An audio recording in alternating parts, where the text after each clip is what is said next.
Queridos, nossa aula 3, folhas 5 e 6. Amém?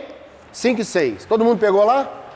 E as outras folhas também, tá? Você que está nos acompanhando aí pelo YouTube, se quiser depois dessa apostila, entre em contato comigo, pastorzezinho@gmail.com, tá bom? pastorzezinho@gmail.com. Anotou?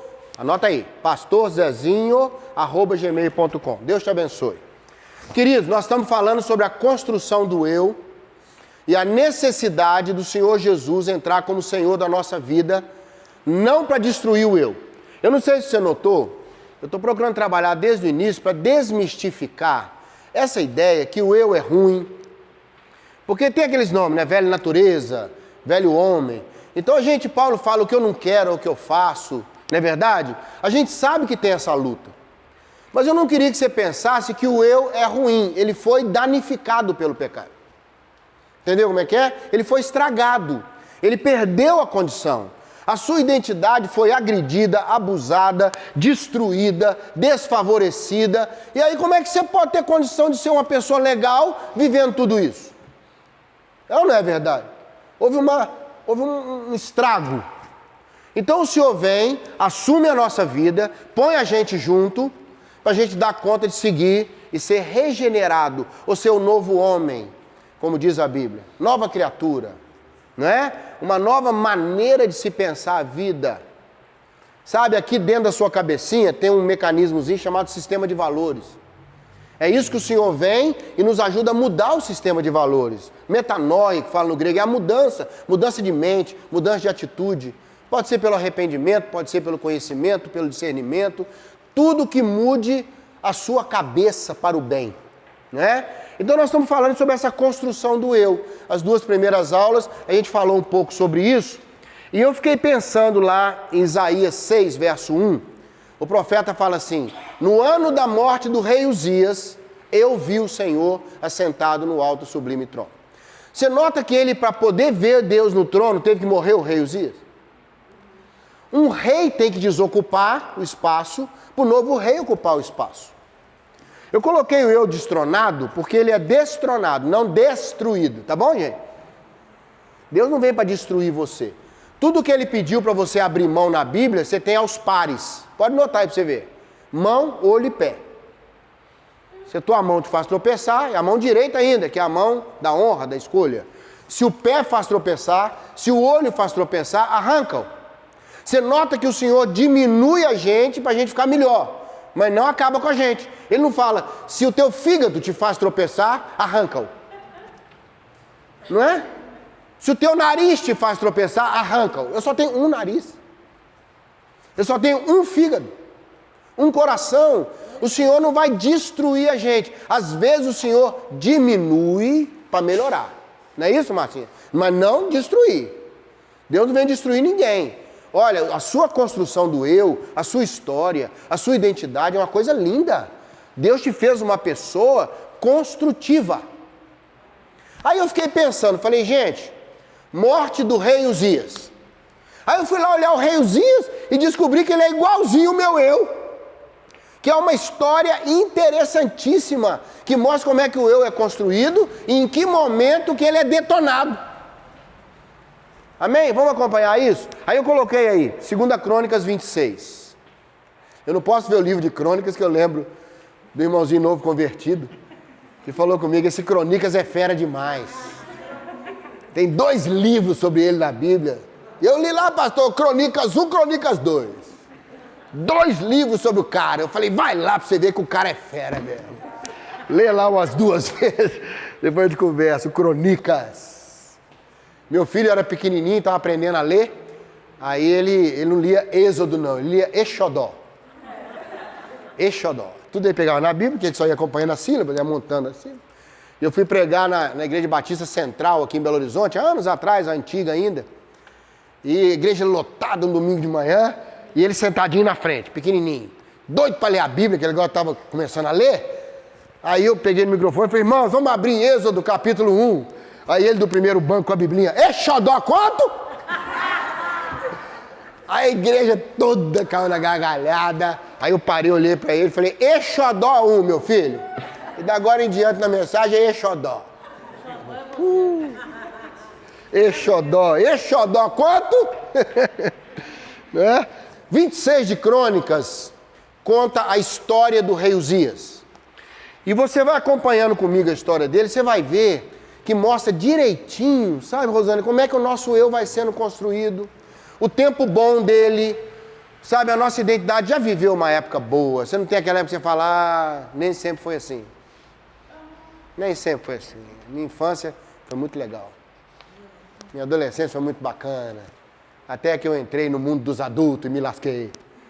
Não é? Enquanto eu vivia fora do mundo dos adultos, não é? Minha filha esses dias falou, pai, tô cansado, é só trabalhar, só ajudar, não sei o quê. Eu falei, bem-vindo ao mundo dos adultos. Um mundo cheio de responsabilidade e pouca alegria. Né? Mas é o processo da vida, né? Então nós vamos acompanhando aí o capítulo 26, para a gente dar uma passeada, tá bom? Para a gente ver como é que é a construção do eu e em que momento que ele se perdeu. Que a nossa identidade se arrasou, ficou danificada, mas continuando a funcionar. Lá em casa tem um ventilador de teto que ele está meio opresso, sabe? Eu acho que nós vamos ter que partir para a oração. Porque ele começa a funcionar, Tainá, e ele vai ventilando, menino bom. Depois começa, eu falo, gente. Aí começa uma obra estranha. Mas você acha que ele para de funcionar porque pediu para ter popó? Ele continua rodando e para ter popó. Então o nosso problema é que a gente começou a partir popó e continua ventilando. Porque não tem como parar. Não é? A gente foi danificado. Você já viu aquele carro começa com um barulho estranho? Que você não tem dinheiro para arrumar e ignora o barulho? Não é? Tem que ignorar. Falar, até onde foi essa obra aí, eu vou. E não pergunta o que é, não, para não ter que descobrir. Não é? A gente chama de grilo no carro, tá dando um grilo. Deixa o grilo cantar no pântano, meu filho. Até a gente ter dinheiro para arrumar. Então vamos lá, no verso 1, diz que ele foi aceito, constituído. Tá? Verso 1 fala, Judá tomou a Uzias, que tinha 16 anos, e o constituiu rei no lugar de Amazias, seu pai. Ele foi reconhecido, ele passou a existir. E o nosso eu começou assim, ele começou passando a existir. Ganhamos um nome, ganhamos uma família, ou não ganhamos uma família, não é verdade? E começamos a ser reconhecido pelos outros como alguém que existe. Né? O eu começou. E logo em seguida, o rei Uzias faz um negócio interessante. Aí no verso 2 fala que ele começa a trabalhar, ele é ativo. No verso 2 fala que de imediato ele edificou Elate e restituiu a Judá. Olha como ele era inteligente. Elate era um porto marítimo que ligava toda a negociação daquela região. Escoava por esse porto, entendeu? Aí quando ele reconstruiu o porto, ele prosperou Judá. E isso deu a ele uma coisa, então o nosso eu, ele começou a trabalhar, ele é proativo, a gente foi estudar, a gente foi conhecer gente, a gente compreendeu a falar, a gente foi, não é? Isso vale para crescer como criança e também, eu já falei aqui, chegar num lugar que eu nunca estive. Chegou numa igreja, aí você já notou que às vezes você fica lá um mês, fantasminha legal? Entra, ninguém te vê, sai, ninguém te viu? Você fica achando que você está tão santo que ninguém te vê? Aí daqui a pouco alguém chega e fala, escuta, eu estou vendo que você tem vindo aqui na igreja, como é que você chama? Eu chamo fulano de tal. Aí você vem da onde? Você já é crente? Você não é? Você foi percebido. Você foi percebido. Aí você já começa a se dispor. Olha, você sabe fazer alguma coisa? Olha, se eu puder ajudar alguma coisa, se eu tive uma ideia aqui sobre um negócio que pode fazer no louvor. Você começa a pensar. Pensar o lugar, pensar as coisas. Você começa a construir. Construir sua vida, começa a ter projetos, ter sonhos, começa a ter habilidades, gosta de ser médico, gosta de ser... Entendeu o que eu estou falando? Gosta de bicho. Tem criança que gosta de bicho, tem criança que gosta de maltratar bicho. É diferente. Não é? Então você começa a produzir. Olha aí o verso 3. Ele reinou 52 anos, irmãos, isso é raríssimo. 52 mais 16, quantos anos esse homem tinha? Quando ele morreu. Hein? 52 mais 10, 62. 68, quase 70 anos. Davi morreu com 70. Isso para a época era muito. Pensa uma medicina que era sangria. Sangra perto da doença para ver se ela sai por ali. Não é? Então assim, era uma época muito limitada. Viver tanto assim... Sabe por que eu estou te falando isso? Nós estamos com fundo musical aí, né? Espero que pare agora mesmo. Né? Sabe por que a gente quer reinar muito tempo? Porque o nosso eu, a nossa estrutura, a nossa vida é para muito. Para muito. Minha netinha chegou perto de mim e falou, vovô, quantos anos você tem? Para eu mostrar nos dedos.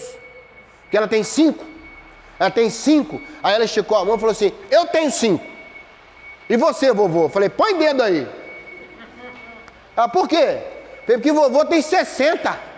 Ela falou, 60? Aí ela olhou para mim e falou assim, nu! Não tem dedo para isso tudo, não. Eu falei, pode pôr da mão, do pé, minha filha. Não vai dar, vovô vai longe. Ela me achou assim uma coisa jurássica. Um ser. Eu lembro quando eu tinha 14, 15 anos, encontrava alguém que tinha 60, eu falava, gente... Old man.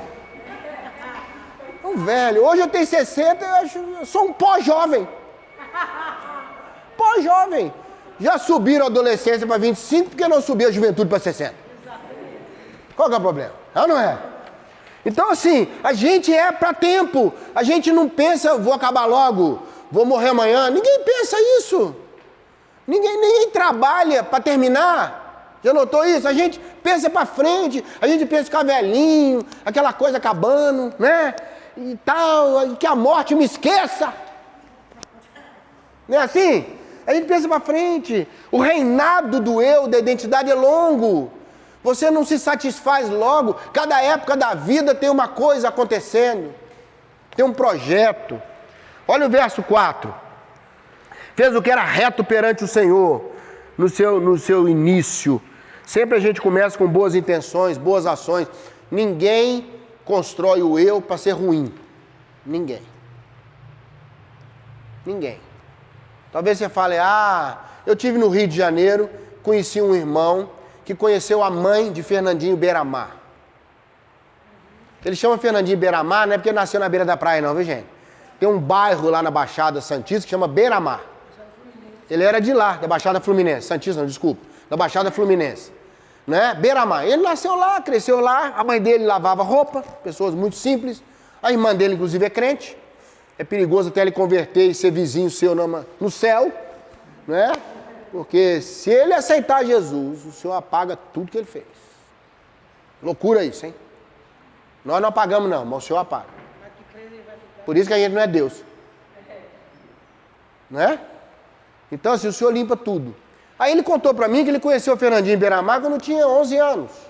Menino na rua brincando. Menino bonzinho, precoce, inteligente. Ele falou que ele era muito inteligente. Aí eles mudaram pro Rio. Saíram da Baixada e foram pro Rio. Lá ele foi introduzido no tráfico, na adolescência. E chegou onde chegou hoje, que você vê. Ele não foi construído para isso que ele se tornou. Tá entendendo o que eu tô falando? Não é? Toda criança tem esse lado, essa construção. Todo mundo está no início da vida cristã, acredita que todo crente é bonzinho, acredita que tudo está certo, não é? Que todo líder é espiritual, consagrado. Não é verdade? É o início. A gente sonha com a obra. As pessoas dizem que um pastor, quando inicia o ministério, ele vai mudar o mundo. Depois de um tempo de ministério, ele quer mudar o Brasil. Ele caminha mais um tempo, quer ver se Belo Horizonte é transformada, a cidade. Depois ele está se esforçando para o bairro conhecer Jesus. E mais para frente ele quer ver se leva a igreja dele para o céu. É ou não é? A gente vai vivendo essas realidades.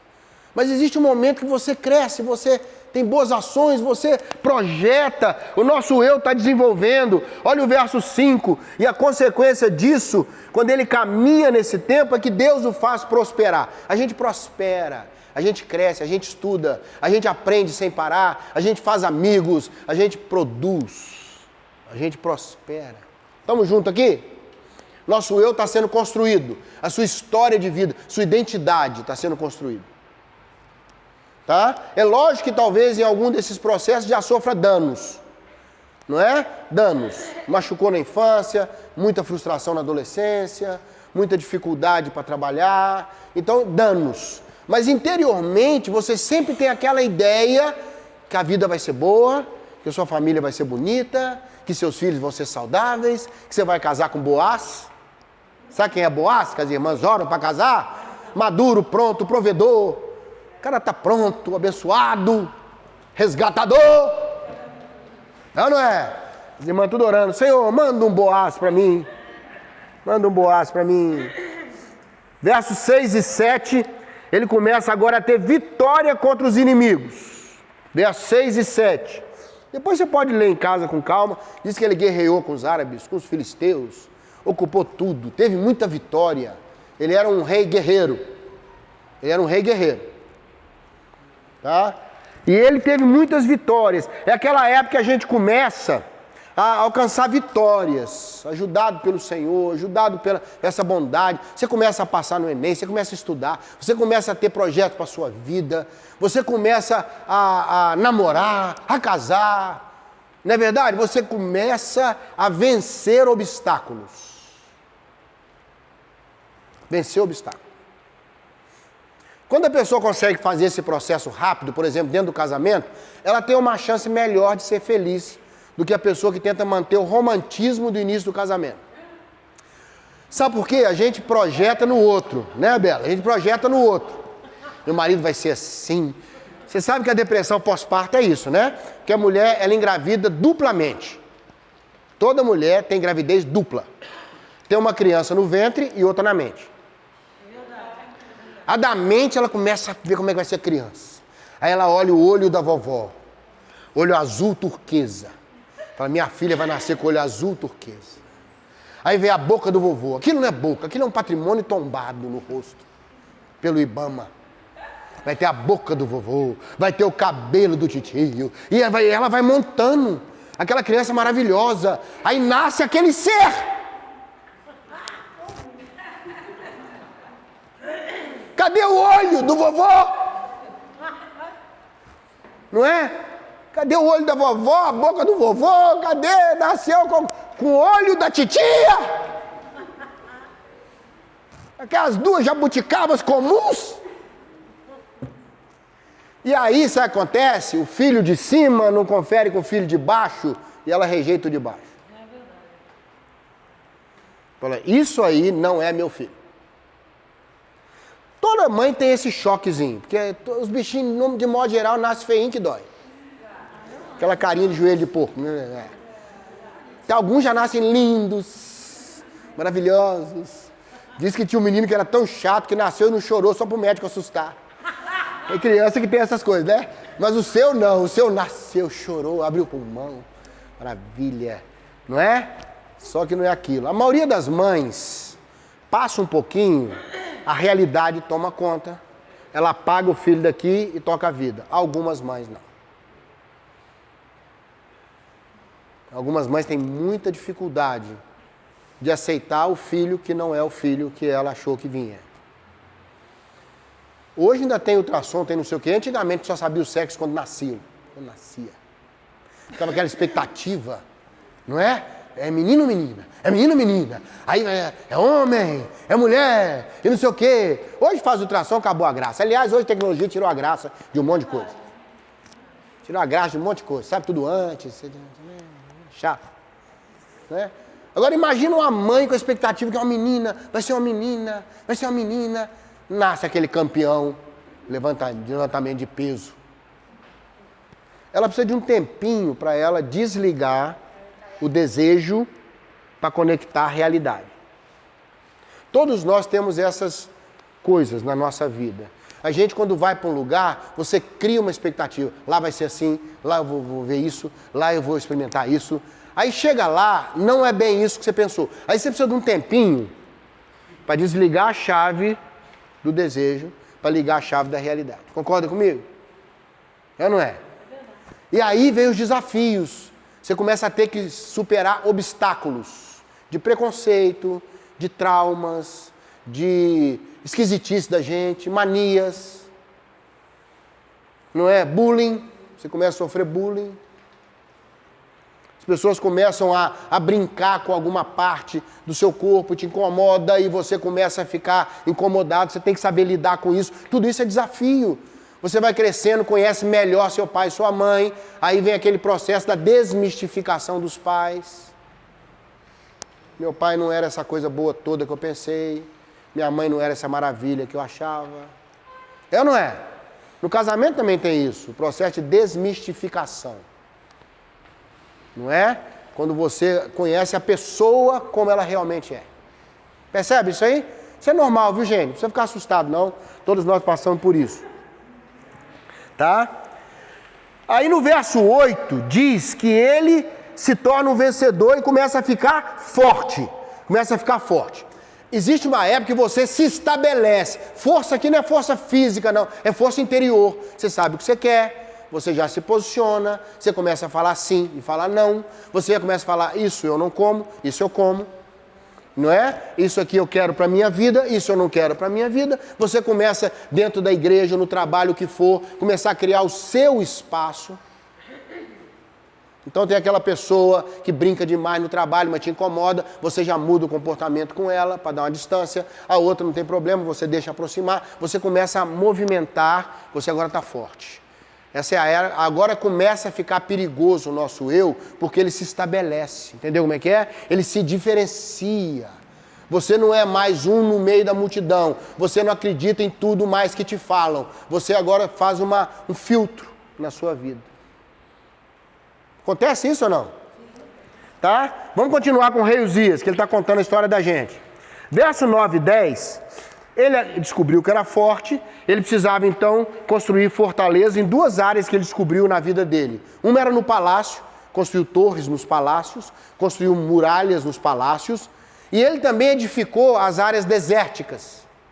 Tá? O texto fala aqui no verso 9 e 10, que ele edificou torres no deserto, fez cisternas, ele tinha muito gado, muitos lavradores, ele era amigo da agricultura, ele entendeu que precisa ter semeadura, ele é autossuficiente, o deserto são minhas áreas frágeis, o palácio minhas áreas fortes, e nessas duas áreas eu começo a me defender, eu começo a saber como lidar com essas duas áreas. Está entendendo isso aí?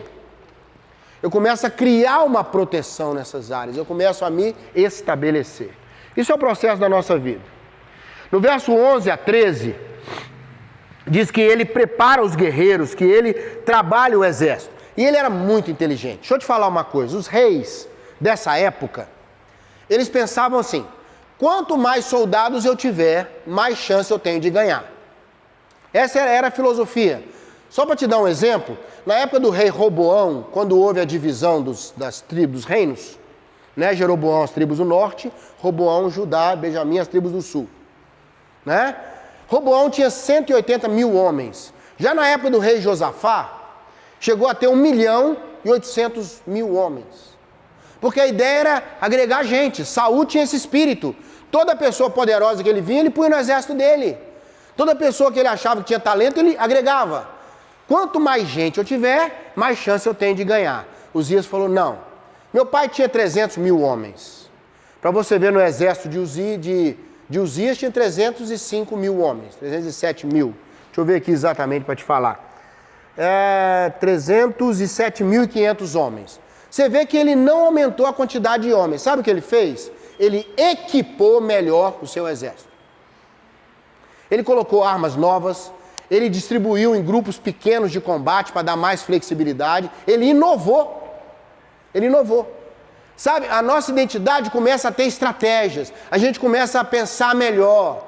Você tem uma cabeça melhor do que a do seu pai. E a cabeça do seu avô era mais fechada ainda. Do seu bisavô, eu nem faço ideia. Não é? Nossos filhos hoje já têm a mente mais aberta. Tem estratégias. Você vê que a criança vem com estratégia. Tem coisa que ela pede o pai, tem coisa que ela pede a mãe. Ela sabe a hora de chorar. Ela sabe a hora de pôr pressão. Ela sabe a hora de paparicar. É ou não é verdade? Então ela tem estratégias. A gente vai ao longo da vida aprendendo a lidar com as coisas. Criar estratégia, armamento melhor, melhor maneira de conversar, a hora certa de falar, o tom certo de colocar o assunto. É ou não é verdade? Está vendo como o seu eu está se estruturando? Está vendo como ele está criando condições de reinar sobre si mesmo? Até que chega uma hora que você senta no trono da sua vida. E essa é a hora que o rei se deu mal. Tá? Ele começa a providenciar essas coisas todas que eu te falei, e ele ganha fama. No verso 11, ele ganha fama. Tá? A fama dele começa a correr para todo lado, ele se torna uma pessoa reconhecida, se torna uma pessoa, verso 15, ele ganha fama, se tornou forte. Ele foi bem até que se tornou forte demais. E aí que é o perigo, quando a gente não somente recebe condições de lidar com a vida, como a gente se apossa da nossa própria vida. São expressões do tipo assim, eu vou cuidar da minha vida. Eu agora vou cuidar de mim. Eu não quero saber mais disso, não vou fazer isso mais. Sabe aquela hora que você começa a deliberar? Você virou o rei dentro de si mesmo. Entendeu como é que é? Extremamente forte. Você tem posições firmes, você tem coisas que você coloca, tem coisas que são inegociáveis na sua vida, tem coisas que são negociáveis. Para algumas pessoas, aquilo é negociável. Para outra pessoa, aquilo é inegociável. Não é? Tem algumas culturas que tem coisas interessantes. Tem cultura, por exemplo, que a mentira é inegociável. Inegociável. Se você chegar numa imigração canadense ou numa imigração americana e mentir, meu irmão, acabou. Acabou. Entendeu como é que é? Acabou. Não tem jeitinho, não tem me desculpe, não tem, olha, eu me enganei, achei que era isso, me ajuda aí, só dessa vez. Tem isso não. Eu lembro de um pastor que estava aqui em Belo Horizonte, um americano, há muitos anos atrás, e nós estávamos voltando de um acampamento, todo mundo pondo as pessoas dentro do carro para dar carona. Todo mundo encheu os carros, tinha brasileiro que pôs 9 dentro do carro, sabe aquela coisa? O cara tinha que orar para tirar os pecados, não cabia dentro do carro, antes de vir, sabe aquela coisa? E o carro dele foi o último, e ele colocou 5 pessoas, ele mais 4. E ficou um irmão, sem ter lugar nenhum. Ela falou, irmão, põe ele aí dentro, aperta um pouquinho. Ele falou, não, o carro leva 5. E o que eu vou fazer com o irmão? Ele pega o ônibus ali, ó. Ele não falou isso brigando, ele não falou com raiva, ele falou naturalmente. Sabe o que é naturalmente? Falou, o carro leva 5. Meu carro já tem 5. Ele não falou para brigar, falou nada não. Entendeu? É a postura. É a postura. O inglês, por exemplo, marcou um horário, é aquele horário, meu irmão. Quem até brinca, né? Horário britânico. Né? O inglês, a pontualidade britânica. Eles costumam chegar até antes. Fica esperando. Aqui também é assim. É. Aqui é tão avacalhado que a gente não marca a hora, não. Fala de 5, 5 e meia, a gente encontra lá. Lá para as 4, falou? O aniversário vai começar lá para 5. Pode chegar 6, 7. Chega na hora certinho, pra você ver que o povo tá arrumando a festa ainda. Eu uma vez fui dar uma de britânico, marcaram o aniversário, o horário, cheguei no horário. Eles estavam arrumando. Falei, pastor, já chegou? Eu falei, não, estou no horário. Não, pastor, atrasou aqui. Atrasou aqui. Senta aí um minutinho, come alguma coisa, espera aí e tal. Porque o povo já assusta. Casamento, a pessoa vai tranquila. Tranquila, que você sabe que casamento não começa na hora certa. Fui fazer um casamento uma vez, cheguei uns 10, 15 minutos antes, estava o carro e a noiva dentro do carro, na porta da igreja. Falei, minha filha, o que você está fazendo aqui? Ela falou, eu vim para o casamento. Eu falei, eu e você, né? Eu e você, porque nem o noivo está aí, né? O noivo tinha ajudado na decoração, foi correndo para casa tomar banho. Sabe aquela coisa de crente ajeitando as coisas, né? Aí ele foi para casa correndo, nem o noivo. Aí eu chamei o motorista e falei assim, ó, faz um tour com ela aí na cidade.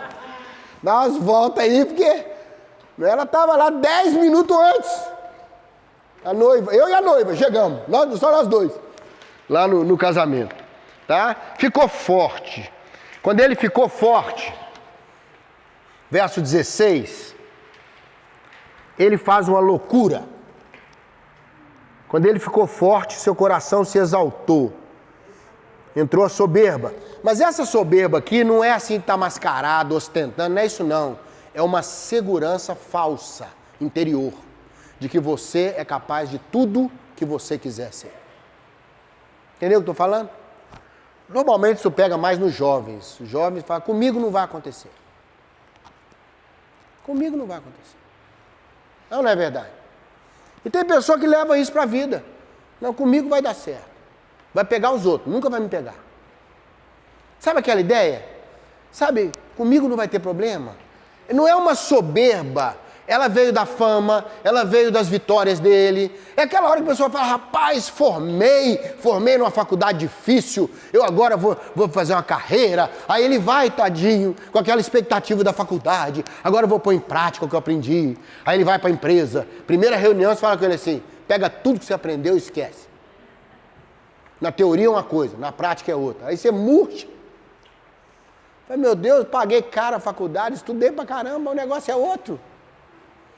Não é não? Você fica meio assim, né? Meio, não é no dia a dia da coisa. Não é uma soberba no sentido de orgulho. É você ir além e falar, agora eu vou fazer o que eu quero. Quer saber de uma coisa? Vou fazer a vida valer a pena. E ele entrou empolgado, Daniel, no templo, pegou o incensário e falou com o sacerdote, hoje quem vai fazer o ritual sou eu.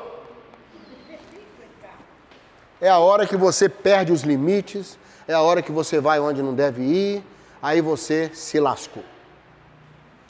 Essa é a hora que você vai além, que você erra, que você acha que podia e descobre que não pode. Concorda comigo ou não? É a hora que você descobre que nessa vida você não conduz as coisas como gostaria, que você depende de um monte de gente, de um monte de situações, de um monte de oportunidades, de um monte de momentos. Se você estiver na hora certa, no lugar certo, dá certo. Se você estiver na hora errada, meu amigo, é bala perdida. Percebe isso aí? É a hora que você é envolvido na loucura. É a hora que você toma a decisão e o tempo não volta. E aí você fala, e agora? Vou ter que arrumar isso, não é? Aí o Azarias, o sacerdote, o sumo sacerdote, tomou coragem, chamou mais 80 sacerdotes e falou com ele, rei, não faz isso. Não faz isso, você passou do limite, você corre um risco enorme, porque você agora está mexendo com algo maior do que você tem condição de resolver. Você acha que ele mudou de ideia? Quem dera a gente valorizasse mais as pessoas que são sinceras com a gente. Quem dera. Quando a gente gosta de alguém, a gente tem dificuldade de pensar negativamente, né? Da pessoa. Você acha que ele fez? Não, parou nada, continuou, falou, eu vou fazer. Aí a lepra, que na verdade não é lepra, é uma doença de pele gravíssima, estourou na testa dele. Bem na testa, sim, porque é aqui, ó. É aqui que as bobagens acontecem, é na mente. É aqui que a nossa identidade se arrebentou. É aqui que o sistema de valores foi danificado. Entrou vírus. Entendeu? Entrou maldade, entrou vingança, ressentimento, tristeza, frustração e danificou. E aí ele ficou danificado. Os sacerdotes tiraram ele do templo que não podia de jeito nenhum. Leproso está dentro do templo. Não podia ninguém com qualquer defeito físico estar dentro do santuário. Principalmente diante do altar. Ele mesmo fez questão de sair para o troço não ficar pior. É aquela hora que o nosso eu fala, não dou conta, me lasquei, o que eu faço agora? Aí ele não pôde mais conviver com ninguém, porque o leproso não podia conviver com as pessoas. Ele ficou recluso na casa dele. Aí o nosso eu arrasado, destruído, descobre que o espaço agora está limitado. Que ele agora não tem mais condição de viver a vida que gostaria. Aí a vida fica mais limitada. Aí você casa, sua vida reduz. Aí você tem que trabalhar, sua vida reduz. Aí você tem filho, sua vida reduz. Porque menininho novinho é lindo demais, dormindo. Né? Aquela coisinha maravilhosa que começa a chorar 3 horas da manhã. Não fala, não se expressa. Você não sabe se é cólica, se é fome, se é vontade de te aborrecer, você não sabe. Aí você fica na adivinhação. E tem mãe que surta, fica tentando conversar com um bebê de 3 meses. O que é? Fala com a mamãe. É cólica? Tá doente? Isso é surto. Isso é surto. Ela está em pânico. Ela está em estado de surto absoluto. Não é? Aí no fundo tá aquele pai com aquela cara de fui, e não sei se volto, dando os palpites, né? Isso aí deve ser fome. Dá leite pra ele.